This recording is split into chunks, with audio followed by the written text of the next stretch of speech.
est en Grèce, au bord de la mer Égée, la ville de Thessalonique. Est-ce que vous voyez où c'est Thessalonique, déjà? Parce que c'est pas très connu. C'est au nord de la Grèce, c'est dans la capitale de la Macédoine. On va regarder sur la carte où c'est. Et c'est effectivement au bord de la mer Égée. Au nord-est. Comment? Au nord-est Oui, de la c'est Grèce. ça. Oui. C'est dans un golfe magnifique. Et Thessalonique a la particularité d'avoir été détruite en 1917. Donc tout le centre est relativement nouveau. En revanche, en haut, on a vraiment des traces de la civilisation ottomane, byzantine et romaine. Et c'est vraiment le quartier qu'il faut visiter en haut. On va tout de suite regarder où je suis allé dans Thessalonique, en images. Et on se reparle après de cette destination incroyable, deuxième ville de Grèce et très culturelle.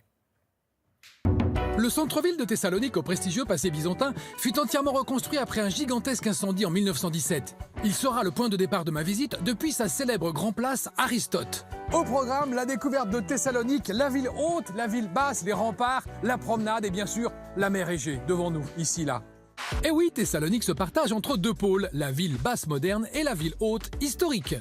Nous sommes sur les hauteurs de Thessalonique et pour bien comprendre l'organisation de la ville, j'ai rendez-vous avec Demi. Bonjour Demi. Bonjour. Oh là là. Là, on comprend tout, là. On a le port. Ça, c'est le golfe de Thermaikos. C'est vraiment sur la mer Égée, quoi. On comprend bien que Thessalonique, c'est dans un golfe presque fermé. Exactement.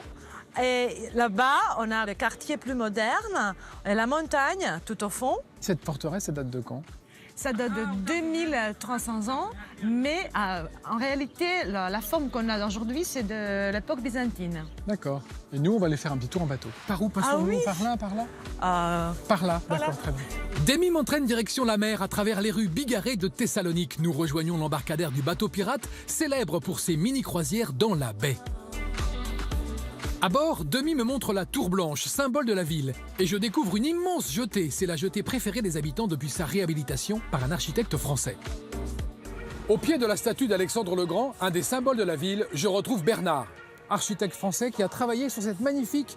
Bonjour. Bonjour Bernard, comment on peut dire? Jetée, baie?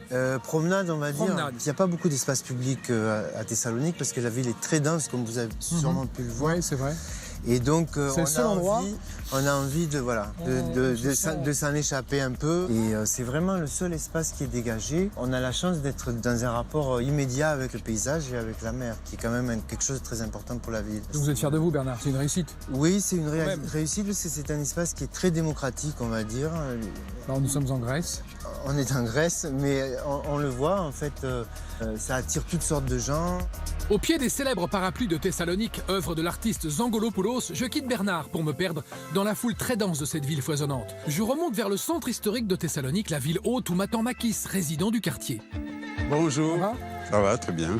C'est la partie qui n'a pas été modifiée depuis très longtemps. C'est resté beaucoup plus une petite échelle, C'est bien. traditionnelle. C'est comme un petit village tout près du centre de la ville. Ouais, c'est vrai.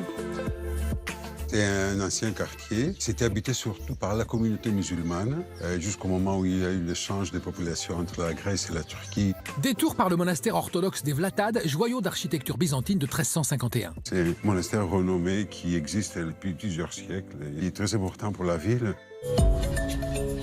Je retrouve ensuite Demi. Elle souhaite me faire découvrir la cuisine en vogue à Thessalonique. Recettes crétoises, revisiter légumes, tomates, feta, huile d'olive et risotto d'agneau.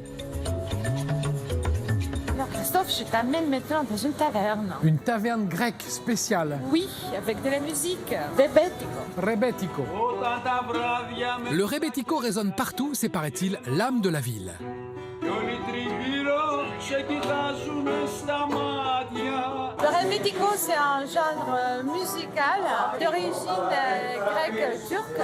C'est vraiment un des caractéristiques de la ville. Romantique, un peu blues, comme le fado. Comme le fado, comme les blues américaines. Fin de la journée, le soleil va se coucher sur la promenade. C'est le moment donc du dodo. Le lendemain, le petit déjeuner à Thessalonique, c'est dans la rue. Une boulangerie Oui. à que de pita, salé, sucré, un truc spécialité de Thessalonique. Très local.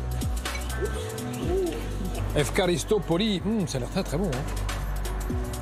Direction ensuite le marché Katani, ouvert tous les jours et couru pour ses fruits secs, ses herbes et ses épices. C'est un des plus gros de la ville. Bah oui, c'est la marché principale. Sur le cœur de la ville, on trouve un peu de tout, des fruits, des légumes, des poissons, de la viande.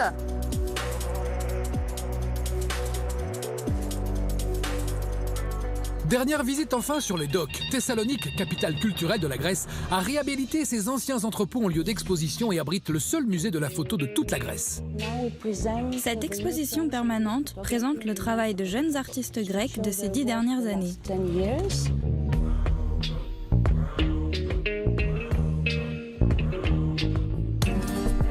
Après ces belles images, c'était mon voyage à moi à Thessalonique. À la semaine prochaine!